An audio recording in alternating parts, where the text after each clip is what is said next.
Welcome, my friends, colleagues, Black, Bi Plus, New York City area leaders. I want to thank you for joining me in this conversation in reclaiming what pride means, what LGBT pride means, what Black LGBT pride means, what Black pride means. My name is Herukhuti, and why don't we continue with the introductions? Hey everybody, I'm David J. Cork. I'm DENARII Grace, she and they. And I'm JCHRISTOPHER NEAL, he, him, his. So to get us started, what does it mean to be Black and bisexual plus in the current sociocultural moment? I think, the fact that this current movement of, or for Black lives, this current iteration of it, I should say, coinciding with Pride Month, I think is really powerful. And I think also I feel like it harkens back to the history of Pride and how we got here. Around the time that Pride starts every year, we're always reminded by the more radical parts of our community that Stonewall was a riot, and that,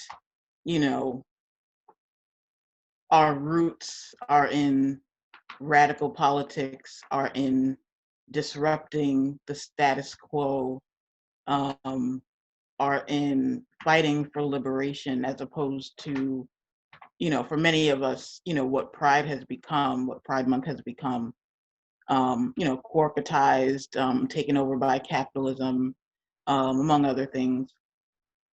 And so in a lot of ways, I feel like the sort of the imagery of it is really powerful, for me, at least. Obviously, I'm only speaking for myself. But it's also painful. I imagine it's similar for all y'all, but Pride Month for me always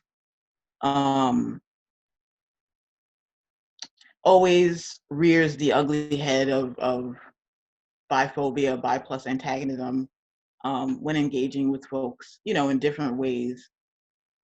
And so dealing with that pain, that trauma, along with the trauma of, the continued trauma of violence against Black folk, death, and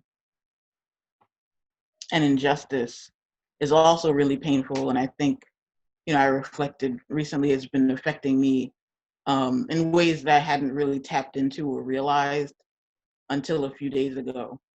So it's power and pain at the same time in both moments for me.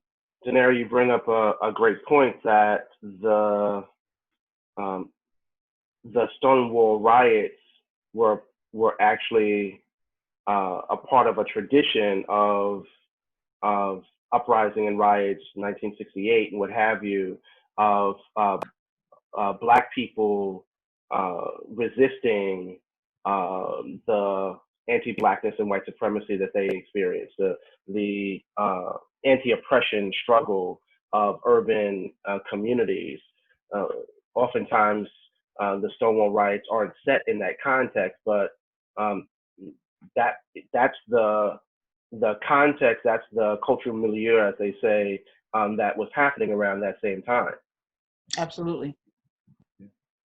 Yeah, I'd like to jump in there for a second. I actually resist even using the word riot when it comes to Black folks in rebellion or people of color in rebellion. So I consider Stonewall to be a rebellion or an act of resistance. And so for me, what does it mean to be Black and bisexual? I couple that with the ideal of resistance. And what does it mean to resist heterosexual norms? What does this mean to resist the socializing around identity? What does it mean to resist racism and resist white supremacy? So to me, there's a way in which I couple just the ideal of resistance with my sexual fluidity in this moment.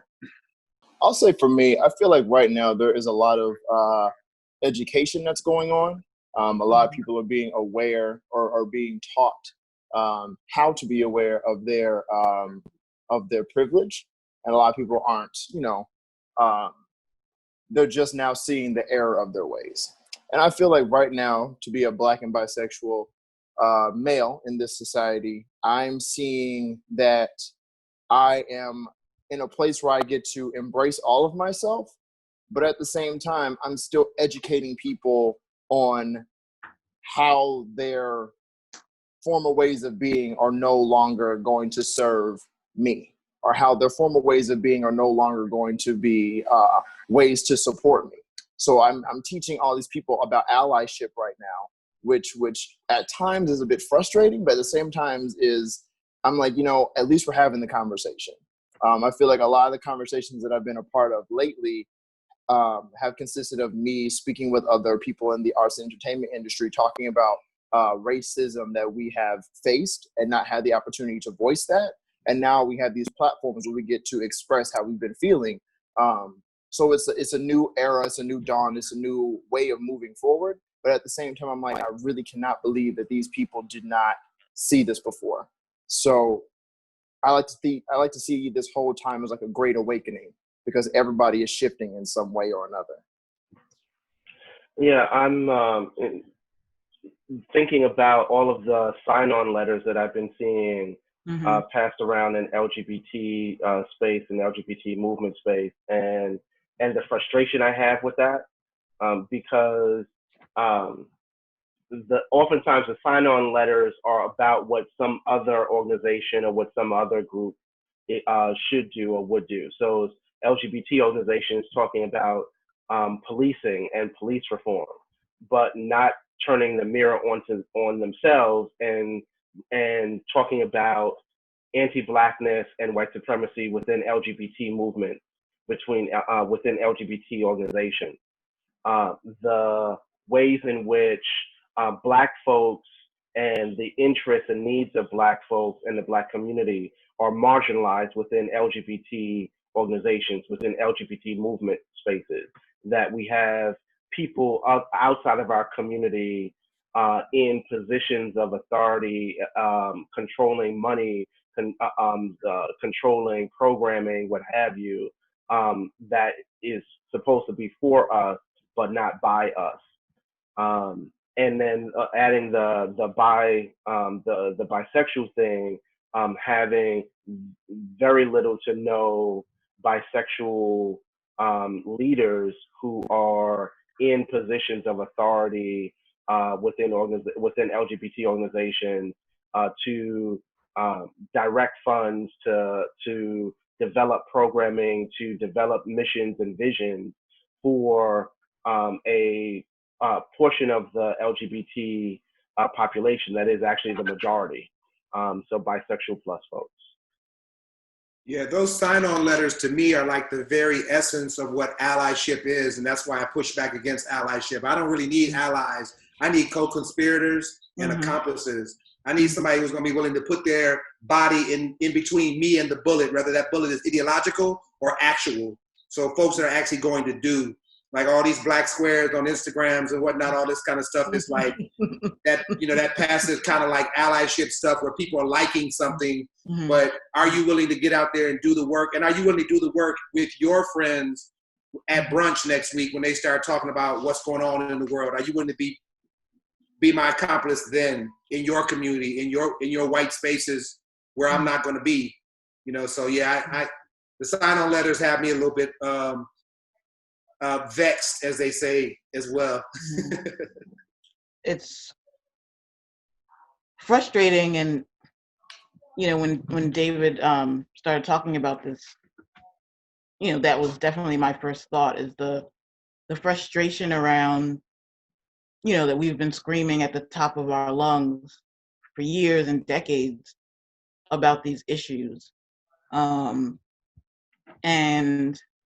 whether, you're with your partner or your parent or, a friend or whoever, not being listened to repeatedly, is frustrating. It's painful. It's rage inducing. And for me, I particularly think about, the screaming that we've been doing as bi plus folks for years, and the work that we've been doing as community, and the toll that takes, on an already stressed community. And obviously this is true for Black folks as well, and so it's doubly true for those of us who are Black and bi plus. The toll that it takes on our bodies, on our minds, on our money, on our pockets, is real and tangible. And so as Chris is saying, it's beyond, a black square, this is real. So what are the things that you're doing that are real, that are touching people, that are reaching people where they are and uplifting them? Because it's, it's way past time. It's way past time for the bullshit. And I guess I'll be the first one to swear, but I mean, it's not the last. I mean, not at all. Tiring. Chris was talking about, talking to your family members about anti-Blackness and white supremacy, but also who's talking about biphobia at, LGBT organizations, who is confronting their gay uncle who makes, a comment about, bi plus folks, bi folks being confused, or cheaters, and the many other, myths and stereotypes about our community, who is challenging these things, who is challenging our invisibility, who is challenging our erasure from history. Because, that's one of, I think, one of the most insidious forms of biphobia that I experience and, witness online. And it really, it seeps into every other aspect of biphobia for me, because if you think that we haven't been here, if you think that we haven't been a part of these movements, if you think that we haven't spearheaded these movements, then you can assert that we have no place in the movement today, that we have no real reason for being here, that we have no authority. And that's dangerous. That's dangerous for our lives. It's dangerous for our well-being. It's dangerous for our pockets. Like, I'm gonna keep saying it because that shit is real. None of us on here are rich, and so these things matter. And I think we need to get beyond, as Chris was saying, the lip service, because it's not actually servicing anyone. Yeah, I just today actually was on a Facebook group made up of mostly Black gay men, and I posed a question about the biphobia and transphobia among gay men, and one of the brothers on there said, biphobia, is that even a thing, really? And so I said, well, your lack of knowing that it is a part of biphobia and monosexism, but that the same way in which white folks carry a innocence, naivete, and ignorance about their anti-Blackness and their white supremacy, many gay men and lesbian women carry an ignorance, a naivete, innocence around the ways in which they've internalized biphobia and monosexism. I'm wondering, as we're thinking about this, what other aspects of yourself are salient in this current moment of COVID-19 and racial uprising? I think for me, the main thing that's really coming up is just how we take care of ourselves mentally during something like this. It can be a toll when you have your identity constantly being attacked. To be Black and to be bi in this country is you're constantly fighting to prove that you exist. You're constantly fighting to prove that you matter. So now that the conversations are coming around, you're dealing with all these different traumas that may arise. And right now, while we're in COVID, we're in isolation, those traumas can come up and erupt in a way that aren't healthy. And what's most important right now is how are we checking in with ourselves mentally? How are we checking in with our community members? Making sure that everybody has the love and support that they need, because not everybody can afford it. Not everybody knows what tools are available to them. So for me, what's most important is making sure that mentally I'm okay, because some days are hard, some days are easy. I just got to make sure that I'm good. Yeah, I was, all this increased awareness among the lay also means a lot more emotional labor every single day. Mm-hmm. So by the time I get off of 4 or 5 Zoom calls holding space around anti-racism, I'm tired as fuck. Like, it's like, so like having spaces where we're actually caring for each other. First of all, I hate to use this overused term of self-care, but the self-care piece is very, very important. How you're engaging on your spirit, with your spiritual life, how you're engaging with your diet, how you're engaging with your sleep, your time down, and then also collecting with other people. But I really am, I appreciate this moment, like bring on the revolution. But it does mean a lot more emotional labor for those of us who have already been in the struggle, and have a few kernels of information to share. Everybody wants that information, and you're holding space for a lot of not only what you need to share, but what they don't know and think they know. That you have to then debunk and then share what's it's a lot of emotional labor. I don't think I've thought as much about my own emotional labor as a cisgendered male in society as I've thought about it in the last in these recent times and these conversations that are at the forefront. So for me, I got a lot going on. I'm bi, I'm Black, I'm non-binary, I'm read as a cis woman, I'm fat, I'm disabled, I'm poor. I got a lot going on, and all these things for me intersect all the time, obviously, right? Because I'm always all of those things. But particularly in this moment, COVID-19 is a health crisis. It's a pandemic. We're all going through it. But it's not the only health crisis, right? There's a health crisis for Black lives, and we know that Black folk are being disproportionately affected by this pandemic. Which means that we're losing loved ones, and we're disproportionately affected in part, because of the systemic. Well, I would call them failures, but really it's the way that it's meant to work, the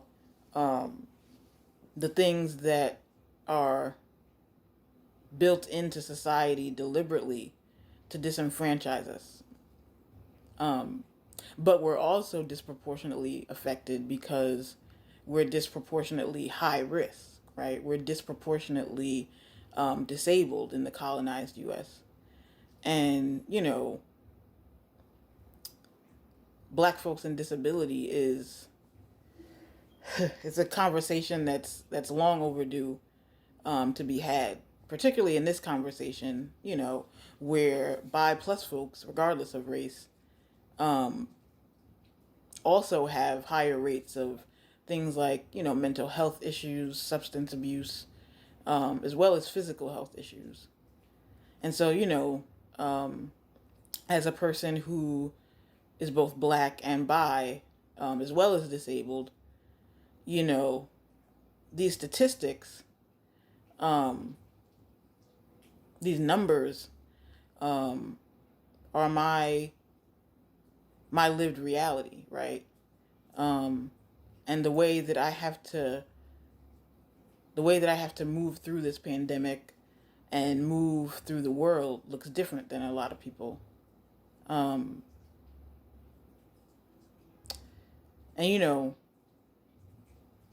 when you deal with a health crisis of any kind,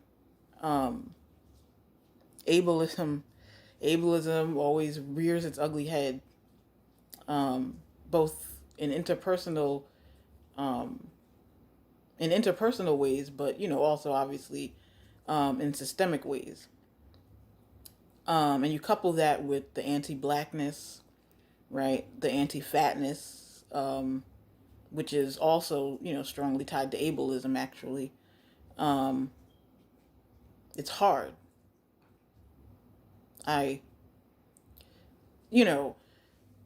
Other than the isolation and wearing these hot ass masks, other than losing my family's pastor in the very beginning, at the end of March, I haven't been directly affected by the pandemic, by the virus itself, but I'm watching my community be affected on a regular daily basis, and really my communities, and as I said in the beginning of all of this, this time that we're living in now, for me has been a source of power and pain, and that's just another layer for me to the pain, is watching the ableism in many forms, the eugenics, the lack of care, the lack of compassion, the faulty science. It's really hard to witness, but it's also something that's not particularly new. I think that this moment sort of makes everything heightened, right? And I think that part of that is, because as you guys have articulated, that heightened aspect is because of the isolation, because of everything converging on us seemingly all at once. There's all the jokes about 2020 being the disaster year, and everything, but but it's a lot. It's a lot to have to carry, as you guys were saying, and it's hard. Long story short, it hasn't been easy at all. A lot of my work is in racial justice. And what I've been doing a lot in these spaces is moving folks from the notion of PTSD, which is very individualized and about individual people stuff, to persistent traumatic stress environments, because many of our folks live in persistent traumatic stress environments already, with all kinds of social toxins and social determinants that impact our lives and our livelihoods. And then COVID's on top of that. And then, and George Floyd's a part of that. So we're already coming from those environments. So, thinking about the collective and how do we move from sort of a trauma-centered sort of approach to a healing-centered approach. Like, what do we do to heal our communities? And in response to Dr. H's question, another part of my identity that's really salient at this point is my identity as a creative, as an artist. So what is the role of art and creativity in this moment?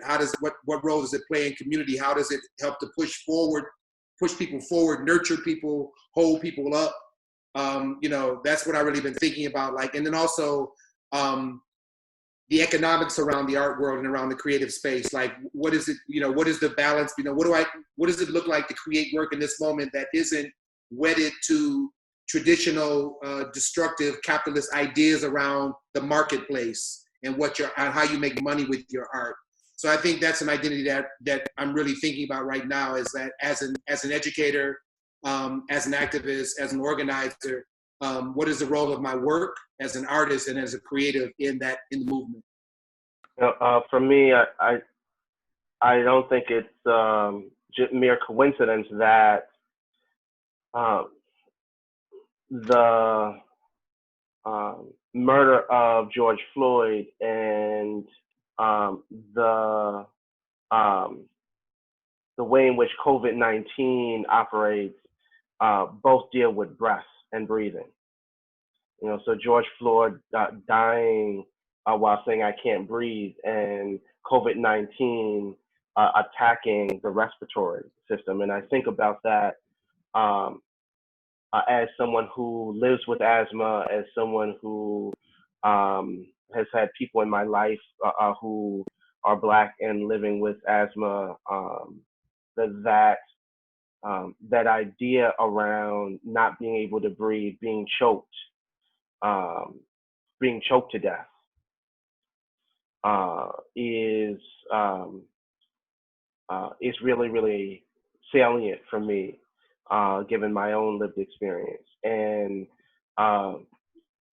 the connection between breath and voice. Mm-hmm.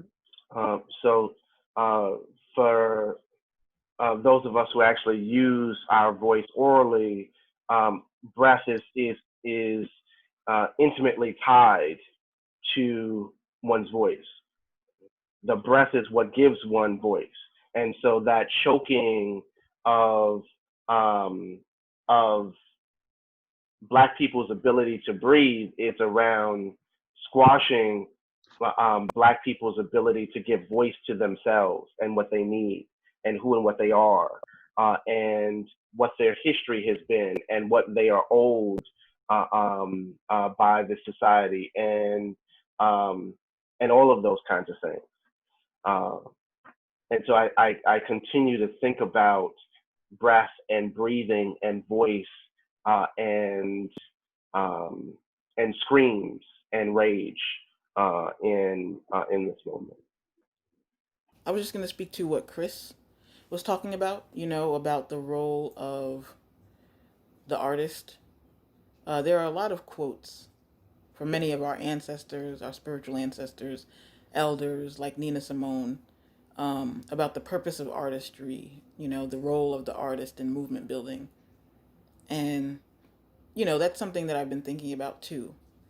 My work in the last year and a half or so has kind of taken a back seat to taking care of myself, working through mental health issues as well as physical health issues. But in this moment, I feel particularly called back, so to speak,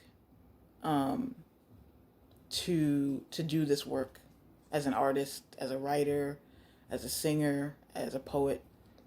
And one of the things that I've been thinking a lot about in the last few months, as you mentioned, is this idea of healing, communal healing, collaborative healing, and what that looks like, right? What that looks like outside of this Western modern medicine kind of like, one-on-one therapy, CBT, DBT, EMDR, and, I know these things not because I'm an expert, but because I've been in therapy for 7 years. But, there's a lot of derision for artists and a lack of, and, part of that is because of celebrity culture, right? What are these celebrities offering? What are they doing for us? They're not doing anything. But for me, one of the most important current needs right now, as well as what will be an ongoing need, is that need for healing, that need for intergenerational communal healing. And I'm actually working on an article right now that is about the ways in which I have facilitated my own healing over the last 7 years, outside of this Western, modern medicine ideas of what healing and therapy looks like. And a lot of that healing has come from the arts, right? And at least for me, and one of the things that I see, just observing and witnessing online in interactions with people is, excuse me, is the way that lack of healing can stifle movements.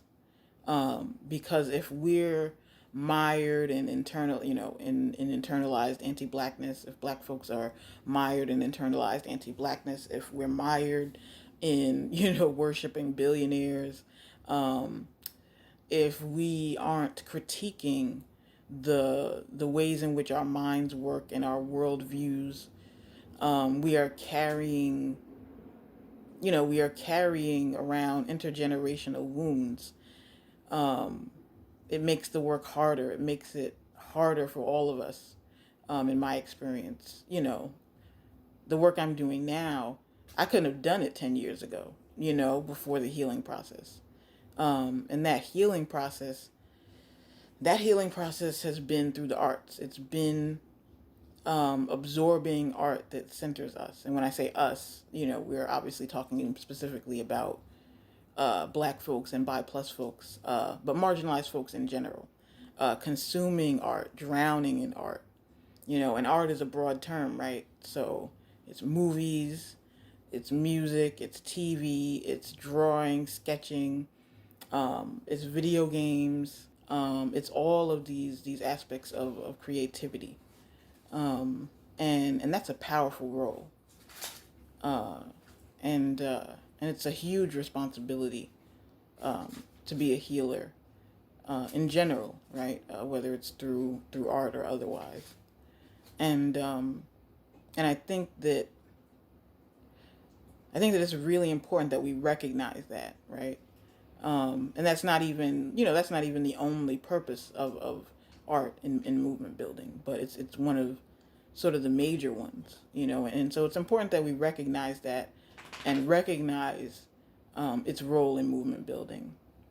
And it's important that there's a mechanism, really multiple mechanisms, for supporting artists, just as much as there are supports for mutual funds, for mutual aid funds, and support for bail funds, among other things, because all of these aspects of movement building are what move us forward. Thank you for that. I think healing is really very much what this moment is about anyway. And I think one of the things that we pull forth in all of us is our abilities as healers, using whatever gifts that we have, whatever those gifts might be. I don't know a single person that isn't having, as we say in the Church of God in Christ, a come to Jesus moment. Everybody I know is having a come to Jesus moment about their shit right now. The country's having a come to Jesus moment. The globe is having a come to Jesus moment about the melting ice caps and everything else that's happening. And what's interesting about this in terms of a divine moment is that, the Romans, they gave their people bread and circus and games to distract them, right? Mm. But the interesting thing about the divinity of this moment is that COVID comes along and stops the bread and circus and the games. So there's no basketball, there's no hockey, there's no soccer, there's no Grammys, there's no games. And just when you thought you were going to take your Zoom happy hour thing and make that big, George Floyd comes. And so at a moment where people have no distractions, not their usual distractions, we have only to look at what's motherfucking real, what's really happening to each other, what's happening to the planet. And so for many of us are being called forth as healers in that moment. Many of us are having come to Jesus moments, you know what I'm saying? And so as much as I do, and I just want to lift up that I live inside, I eat, I still have some form of income, so there's some things I feel blessed around. But because of that, I spend a lot of my time in the visioning of what this can be. So this is a moment to think about. I think everybody I know is thinking about, like, you got people whose jobs ain't coming back, period. Right. You know what I'm saying? So what do I do next? You have people who are in education who are really thinking about, well, what is education really supposed to do? So I think there's a real, again, come to Jesus moment happening right now. And whatever our gifts are, those gifts are being called to task and called to bear. You know? It's y'all just reminded me that all of us actually in this conversation are artists. David, I don't know if you want to speak to what this moment is for you as an artist. I mean, I feel like everyone's pretty much hit the nail on the head for me. I do want to speak about this whole idea of the metaphor that you gave of how, you know, we're not being able to speak, and now we have this opportunity to use our voices.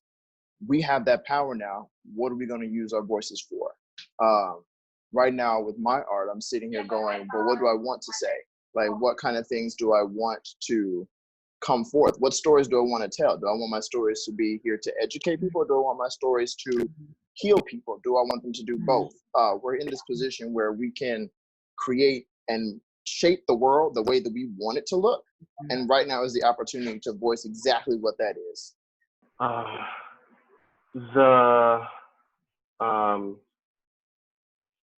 think about the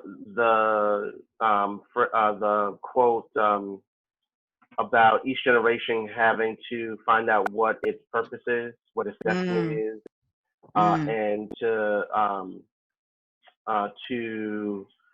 meet that mission, meet that purpose, that destiny, or betray it. Think about as you said, DENARII, the Nina Simone's about the time for the artist is to reflect the times, to express and articulate the times. Think about Toni Cade Bambara's idea of a cultural worker being invested in community and working with community to further its goals and its ambitions. And then lastly, thinking about Lorraine Hansberry, who we gonna reclaim as a Black bi plus person when she said, "How much truth to tell." How much truth to tell, and I think that's really powerful coming from someone who was sexually fluid, because the truth telling can be a costly enterprise, and yet there comes a time when one cannot do anything else but to tell one's truth, to speak one's truth, and consequences be damned. So want to thank you all for participating in this conversation with me as folks think about what it means to be in a season of pride and a season of uprising and a season of public health crisis. Yeah, thank you. Thank you.